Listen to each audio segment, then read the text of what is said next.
Welcome to Bucket List Adventures and welcome to this episode where we're in Perth, the furthest point on our journey from home. From here we begin our loop back, but not before exploring Western Australia's vibrant capital city.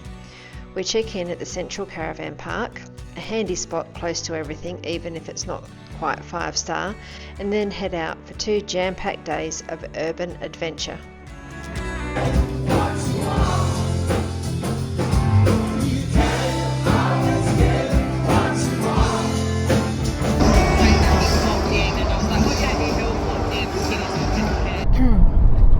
We've made it into Perth.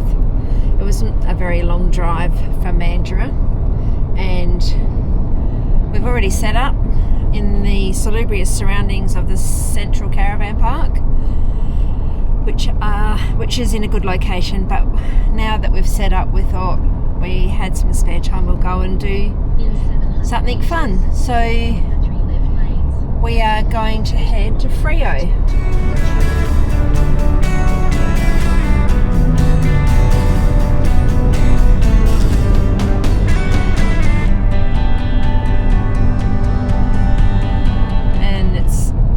City driving. So anyway, we'll let John concentrate and I'll catch it in Freo.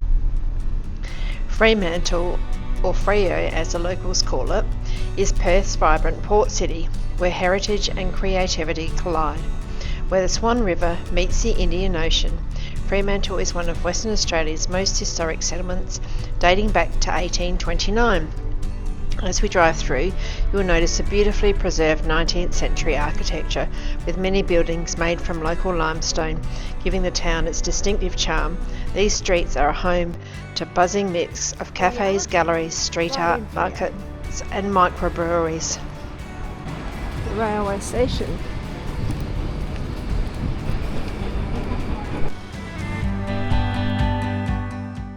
Fremantle is known for its artistic soul and strong sense of community. It's also home to the famous Fremantle markets, and landmarks like the Roundhouse and Fremantle Prison tell stories of its colonial and convict past. Whether you're here for the food, the history, or just to soak up the atmosphere, Fremantle always delivers something unique. We wander through the streets, browse some local shops and grab a coffee, soaking up the eclectic energy of this coastal gem.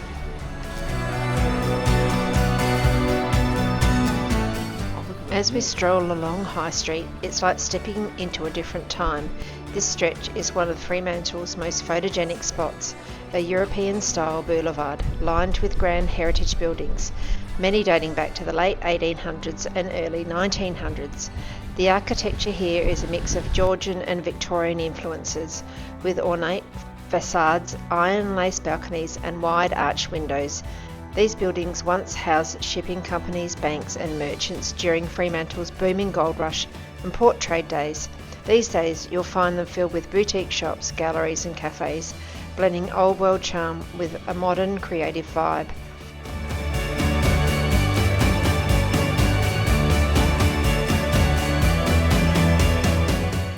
At the end of the street, standing proudly on the cliff, is the Roundhouse, Western Australia's oldest public building. It's an iconic spot with sweeping views over Bathers Beach and the harbour. Built in 1831, the Roundhouse was originally a jail and is now a historic lookout.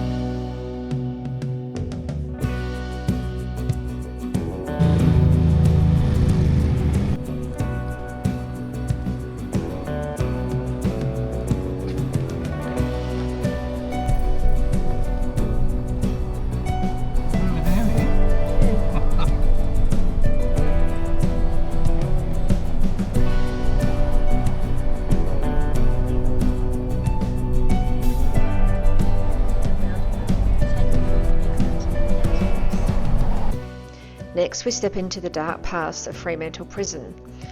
On the Notorious Criminals tour, our guide shares the chilling tales of some of Western Australia's most notorious inmates, from bushrangers and bank robbers to escape artists and serial killers. Over 140 years of criminal history echo through these walls. We are entering the Fremantle Prison, and John tells us the prison was still operational up until 1991. So let's go in. Hi there, how you going? Yeah, good, how are you? Good, thank you. Are you here for a tour of the prison today or just having a quick look?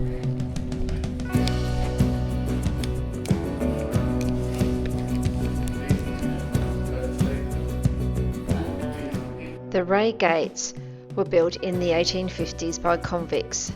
The gates stand as a stark symbol of authority and control, and for over 140 years this was the point of no return. We are going to do a notorious criminal tour. So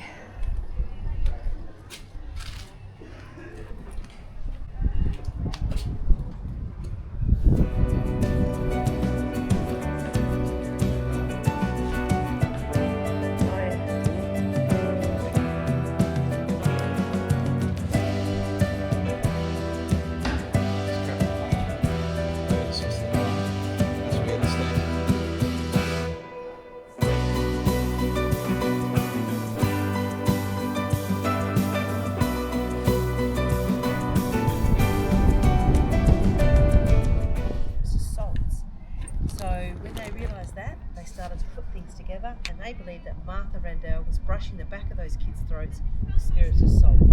It's hydrochloric acid in the modern era. So that tells you exactly what happened. So Martha was put on trial. Tom got away with it, scot-free, but Martha was put on trial. They could only get her for the murder of Arthur Morris because he was the only one that they did not have a death certificate. among many stories etched in the walls of Fremantle Prison is that of James Alexander Tilbury, one of its most notorious inmates. Tilbury's criminal history began in 1971 when he was convicted of the willful murder of a woman he lived with. Originally sentenced to death, his punishment was later commuted to life imprisonment, and after serving time he was released on parole in 1986. Tragically, he committed another heinous crime, murdering a young hitchhiker, and he was again convicted and sentenced to strict security life imprisonment. During his incarceration, Tilbury worked in the boiler room at Fremantle Prison. The boiler room appears largely untouched since it was decommissioned in 1991. The unaltered state offers a unique glimpse into the prison's history, allowing us to capture footage that reflects the raw and unfiltered aspects of life within the Fremantle Prison. There's a toilet out there.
This guard tower, situated near Hampton Road and adjacent to the East Workshops, was a critical vantage point for overseeing the prison's industrial area.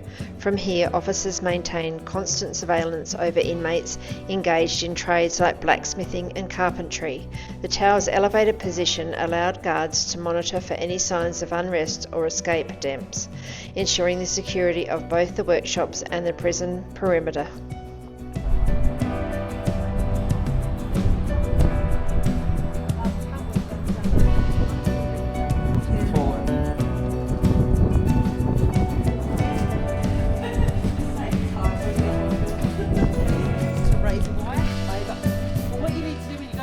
These red brick buildings were once the prisoners' pumping station, built in 1950. Prisoners worked here, helping to manage the prison's water supply. In earlier days, they manually pumped water from underground tunnels, and later they operated steam-powered machinery to keep water flowing to the prison and even to parts of Fremantle.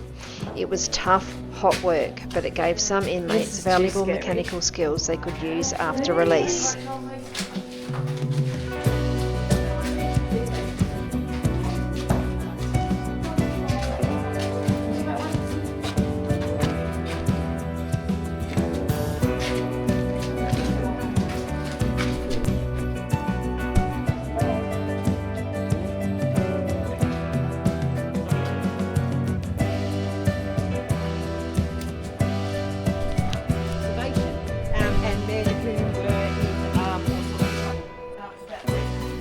The new division opened in 1907 to deal with overcrowding and introduce the separate system, where inmates were isolated in an effort to reform their behaviour through silence and solitude. Its design reflected a more controlled, surveillance-heavy approach to incarceration, including a radial exercise yard where prisoners were kept apart even during outdoor time. Over the decades, the new division housed some of Western Australia's most infamous inmates.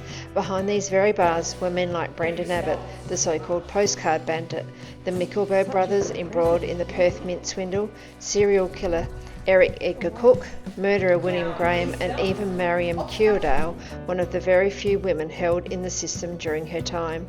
These walls have witnessed not only changes in prison philosophy, but also the stories of some of the state's most controversial and notorious cases.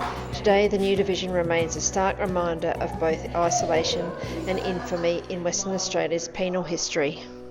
Don't explore the art while you wait for just watch your step there, guys. Outdoor time at Fremantle Prison was strictly scheduled and closely monitored. Back in the 1850s, prisoners would rise at 4:30 a.m. and spend most of their day working, often outdoors or on prison maintenance.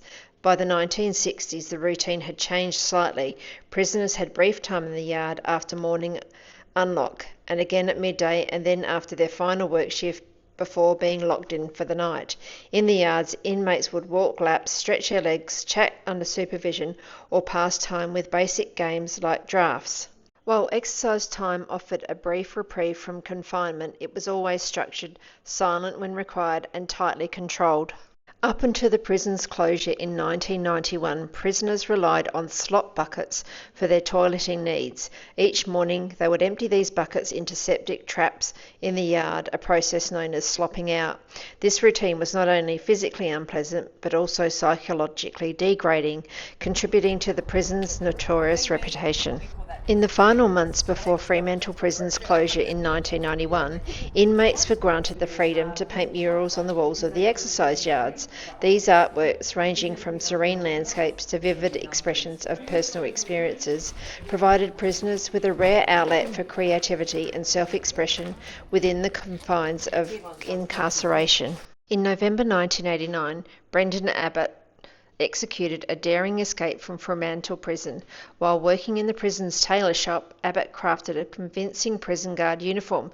Dressed in this disguise, he and an accomplice cut through a steel bar on a window, accessed the roof, and scaled the perimeter fence to freedom. This meticulously planned breakout marked the last successful escape from Fremantle Prison before its closure in 1991. Right, we're traumatised enough. She did a great job of telling us lots of stories about the prisoners in here. And some of them are still incarcerated in WA or somewhere in prison. So, yeah, very, very interesting. How do you think? Oh, absolutely. I loved it. Yeah.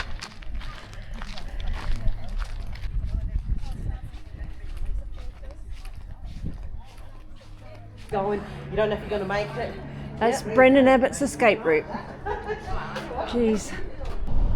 After diving deep into the dark history of Fremantle Prison, we had just enough time to head back to the caravan park, freshen up and get ready for something completely different.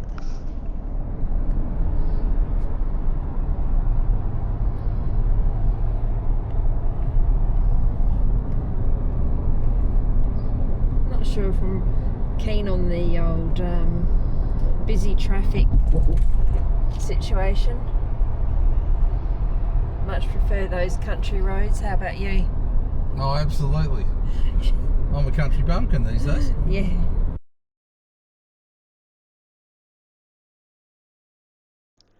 That evening we boarded a pre-booked river cruise, complete with drinks, city lights and live music from a Rolling Stones tribute band. The contrast couldn't have been more perfect, from prison bars to rocking around under the stars. Okay. Here we go. This is a bit different.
Another beautiful sunny day here in Perth, and we are waiting for a bus because we're going to the Freo Crows footy game today, AFL footy. Go to Crows. And we're going to head down a bit early and have a look around the precinct. We made the bus public transport experience. I'll be stuffed up. We did stuff up. We overshot. We didn't ring the bell. So the driver flew past and I thought, oh, I think we've gone too far. So we had to go off and come back again. But that's us because we don't use public transport all that much. Anyway, we have hit the precinct near Burswood and we're walking towards Optus Stadium. You can see it through there. Oh, okay, yeah, you can see it right through there. It's a 1.3k walk, which won't do us any harm. We'll go to a brewery first then. But yeah, we might stop off for a drink on the way. Oh, we're going to Campfield. Okay. Very good. Campfield. Means nothing to me. And there's the majestic city over there, which is lovely. And as you can see, it is definitely a beautiful day. Good day for the footy. Anyway, here we go. That in the foreground is the Swan River. But I actually haven't seen any black swans, so if I see one, I'll get it on film.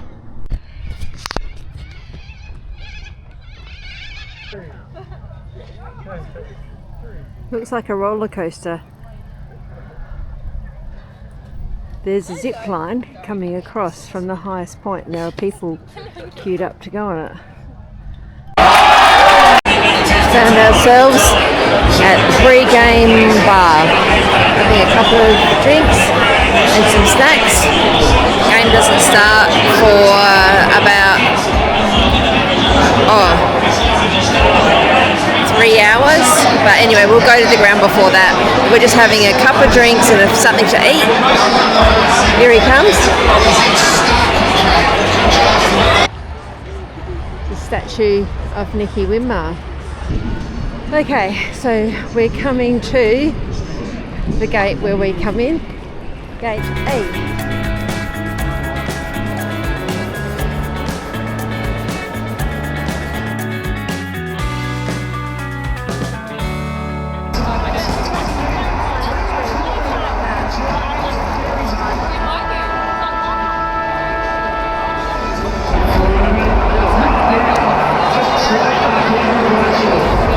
It's a packed crowd here at Optus Stadium in Perth to see the Crows take on the Fremantle Rockers. What do you think, John? Well, it's going to be a good game. Freo favourite. Well, I reckon the Crows might win. Let's hope. Go Crows.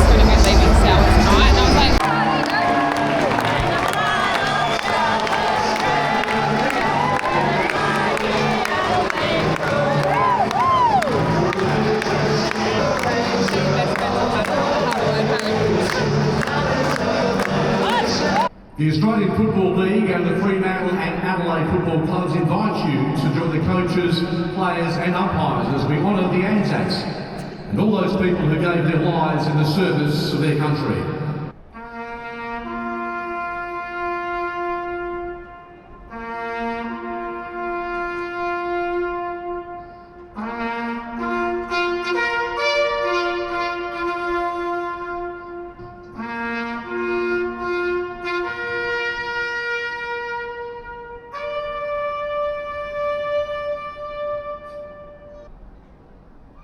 Lest we forget.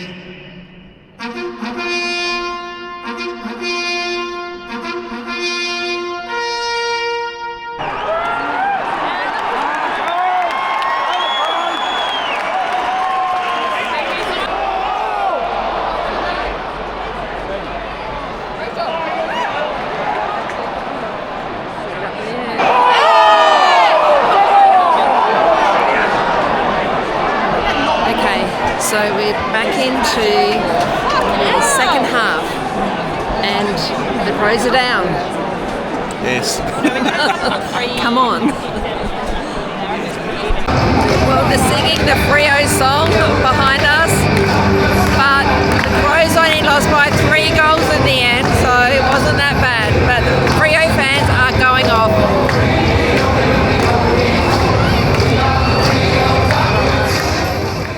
And just like that, after more than 3,000 kilometres on the road, it's time for us to start making our way back home.